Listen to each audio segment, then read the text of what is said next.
নমস্কার বন্ধুরা, সাহা কিচেনে আপনাদের স্বাগত জানাই।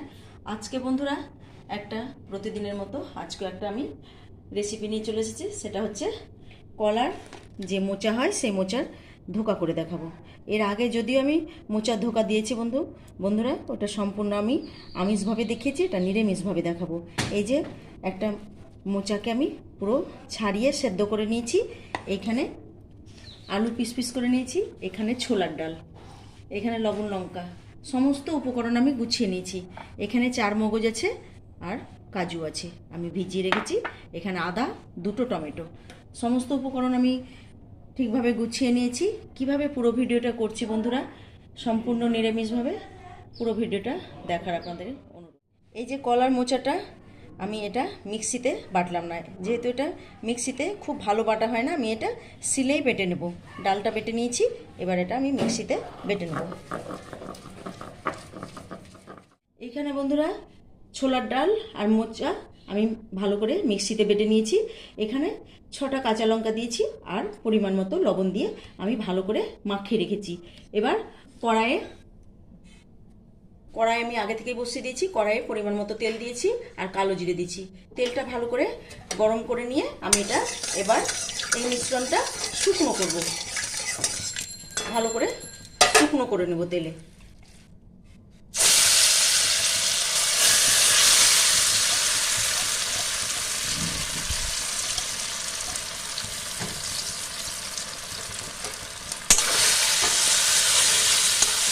এই যে বন্ধুরা মোচা আর ডালের যে বেটে নেওয়ার জিনিসটা আমি ভালো করে কড়াইয়ে শুকনো করে নিয়েছি, দিয়ে এই যে থালায় পেতে দিয়েছি।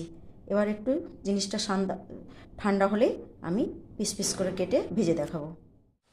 এই যে কড়াইয়ে তেল দিয়ে পিস পিস করে রাখা বড়াগুলো আমি এপিট ওপিট লাল করে ভেজে নেব। লাল করে ভেজে নেওয়ার পরপর সম্পূর্ণ লাল করে ভালো করে ভেজে নিব, তারপর আমি রান্না করে দেখাবো। এই যে ধোকার পিসগুলো আমি লাল করে এপিট ওপিট করে সবগুলোই ভেজে নিয়েছি। এবার একই তেলে আমি আলুগুলো লাল করে ভেজে নেব। কেটে রাখা আলুগুলো লাল করে ভেজে তুলে নিয়েছি।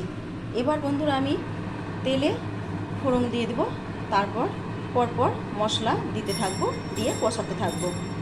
এবার আমি ফোড়নে দিয়ে দিলাম 3টে এলাচ, একটু লবঙ্গ, একটু দারচিনি, তারপর দিয়ে দিলাম একটা তেজপাতা, তারপরে দিয়ে দিলাম কালো জিরে আর দুটো শুকনো লঙ্কা।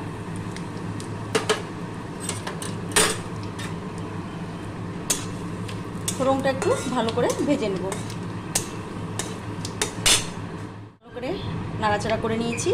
এবার আমি আদা আর দুটো টমেটো বাটা ভালো করে শুকনো করে নেব।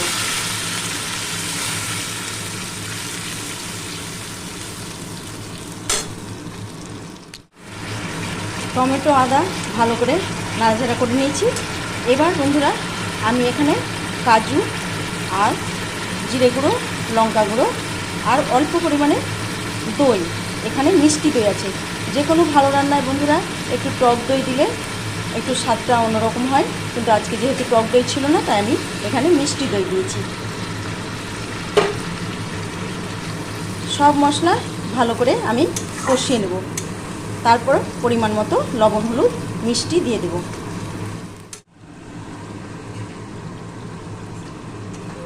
এইখানে মশলা ভালো করে কষানো হয়ে গেছে। এই যে উপরে তেল ছেড়ে গেছে। এবার আমি ভেজে রাখা আলুটা দিয়ে কষিয়ে নেব ভালো করে। আমি এখানে বন্ধুরা লবণ হলুদটা আর দেওয়া দেখালাম না, আমি পরিমাণ মতো লবণ, হলুদ, মিষ্টি সমস্তটাই দিয়ে দিয়েছি।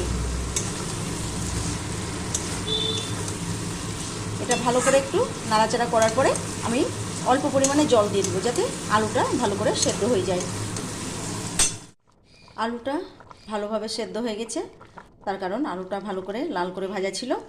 এবার আমি ভেজে রাখা বড়াগুলো দিয়ে দেবো। এখানে বন্ধুরা একটু আমি ঝোলটা বেশি রেখেছি, তার কারণ বড়াতে সব টেনে নেবে। এখানে আমি 4টে কাঁচা লঙ্কা দিয়েছি।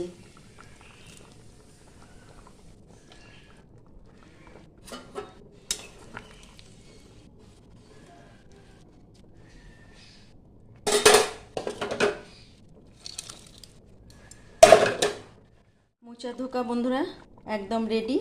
এবার আমি অল্প পরিমাণে ওপর থেকে ধনেপাতা ছড়িয়ে দিলাম, তারপর শাহি গরম মশলা দিয়ে দিলাম, তারপর ওপর থেকে একটু কাসুরি মেথি দিয়ে দিলাম।